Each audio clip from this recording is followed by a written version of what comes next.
పాక్ పై యుద్ధానికి ముహూర్తం దాదాపు ఫిక్స్ అయినట్లే కనిపిస్తోంది. మిలిటరీ యాక్షన్ కు ప్లాన్ రెడీ అయింది. ఇప్పటికే ప్రధాని మోడీకి త్రివిధ దళాలు వివరించినట్లు సమాచారం. త్రివిధ దళాధిపతులతో మోడీ 1-to-1 సమావేశాలు నిర్వహించారు. మిలిటరీ యాక్షన్ సాధ్యాలపై చర్చించారు. ఎప్పుడు, ఎక్కడ, ఎలా అటాక్ చేయాలన్న దానిపై వర్కౌట్ చేశారు.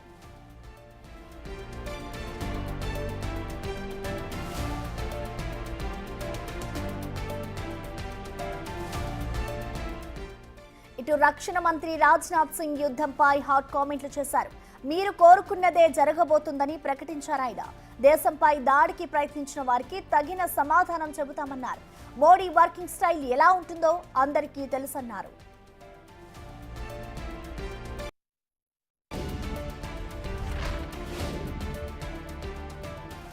मेरा दायित्व है कि मैं अपने सैनिकों के साथ मिलकर देश की सीमाओं की सुरक्षा सुनिश्चित करूं और मेरा यह दायित्व है कि अपनी सेना के साथ मिलकर देश के ऊपर आंख उठाने वालों को मुंहतोड़ जवाब दूं।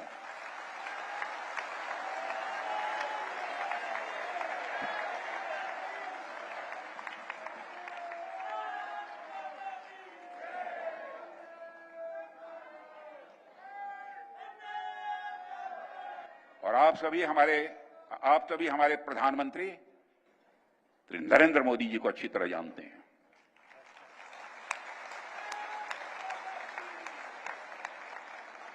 उनकी कार्यशैली से भी अच्छी तरह परिचित हैं, उनकी दृढ़ता से भी अच्छी तरह परिचित हैं।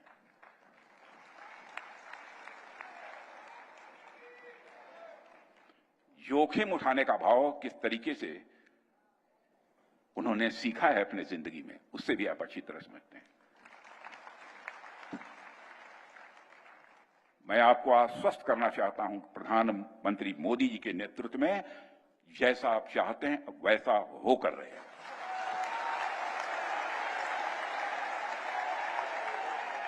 साथियों, रक्षा मंत्री ఇక పాక్ యుద్ధానికి ముహూర్తం ఫిక్స్ అయినట్లే కనిపిస్తోంది. మిలిటరీ యాక్షన్ కు ప్లాన్ రెడీ అయింది. ఇప్పటికే ప్రధాని మోడీకి త్రివిధ దళాలు వివరించినట్లుగా సమాచారం. త్రివిధ దళాధిపతులతో మోడీ 1-to-1 సమావేశాలు నిర్వహిస్తూ వస్తున్నారు. ఇటు మిలిటరీ యాక్షన్ సాధ్యాలపై చర్చిస్తున్నారు. ఎప్పుడు, ఎక్కడ, ఎలా అటాక్ చేయాలన్న దానిపై అయితే వర్కౌట్ చేశారు.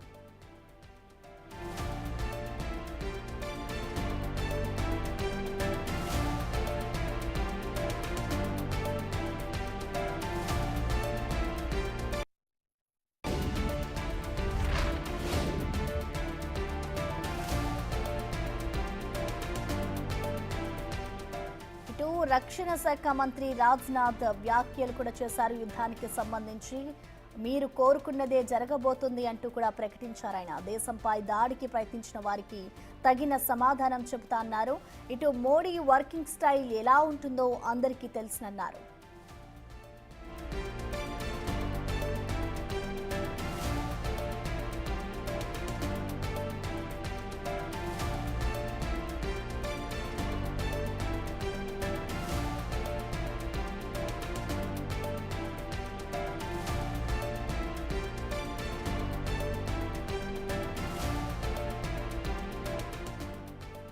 పాక్ పై యుద్ధానికి ముహూర్తం దాదాపు ఫిక్స్ అయినట్లే కనిపిస్తోంది. మిలిటరీ యాక్షన్ కు ప్లాన్ రెడీ అయింది. ఇప్పటికే త్రివిధ దళాధిపతులతో ఇటు నరేంద్ర మోడీ అయితే 1-to-1 సమావేశం నిర్వహిస్తూ ఉన్నారు. ఇటు యుద్ధానికి ముందే పాక్ అయోమయంలో పడిందనే చెప్పుకోవాలి. ఇప్పటికే ఇటు యుద్ధానికి సంబంధించి కేంద్ర మంత్రి రాజ్నాథ్ సింగ్ కూడా హాట్ కామెంట్స్ చేశారు. మీరు కోరుకున్నదే జరుగుతోంది అంటూ కూడా ఆయన కూడా మాట్లాడడం మనం చూసాము. ఇటు ప్రస్తుతం అయితే మోడీ ఎటువంటి నిర్ణయాలు తీసుకుంటారు అనేది కూడా ఉత్కంఠగా మారింది. ఇటు పాక్ పై యుద్ధానికి ముహూర్తం ఫిక్స్ అయిందనే చెప్పుకోవాలి. ఇటు త్రివిధ దళాధిపతులతో కూడా మోడీ 1-to-1 సమావేశాలు నిర్వహిస్తూ వస్తున్నారు. మిలిటరీ యాక్షన్ కు ప్లాన్ రెడీ చేసి ఇటు సాధ్యాలపై చర్చిస్తున్నారు. ఎప్పుడు, ఎక్కడ, ఎలా అటాక్ చేయాలన్న దానిపై అయితే ప్రస్తుతం వర్కౌట్ చేస్తున్నారు.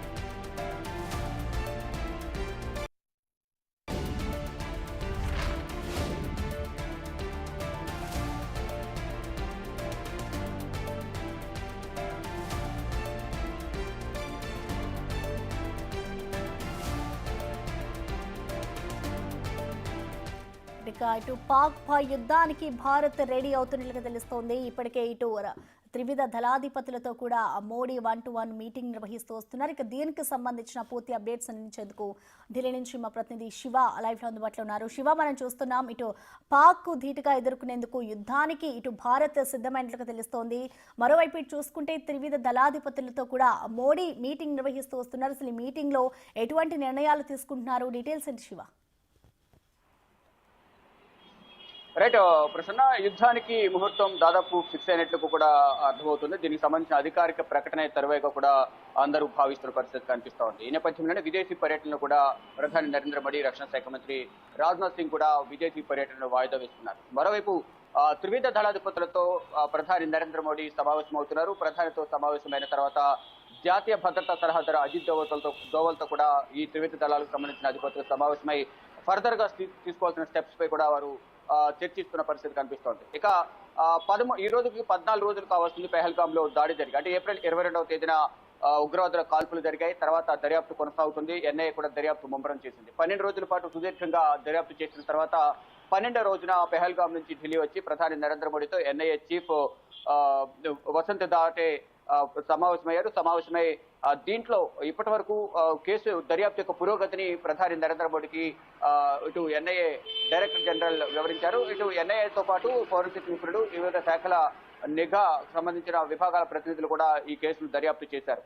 మొత్తంగా చూసుకుంటే దీంట్లో అనేక మందిని విచారించారు. అనేక మంది ఇప్పుడు ప్రజెంట్ పెహల్గామ్ పోలీస్ స్టేషన్ లో పోలీసుల అదుపులో ఉన్నట్లు కూడా తెలుస్తోంది. ఇక ఫర్దర్ గా ఇప్పుడు దర్యాప్తు ముమ్మరంగా కొనసాగుతుంది. ఒకవేళ యుద్ధం వస్తే ఏ విధంగా ముందుకు వెళ్ళాలి అనే దానిపై త్రివిధ దళాధిపతులతో ప్రధాని నరేంద్ర మోడీ గతంలోనూ సమావేశమయ్యారు.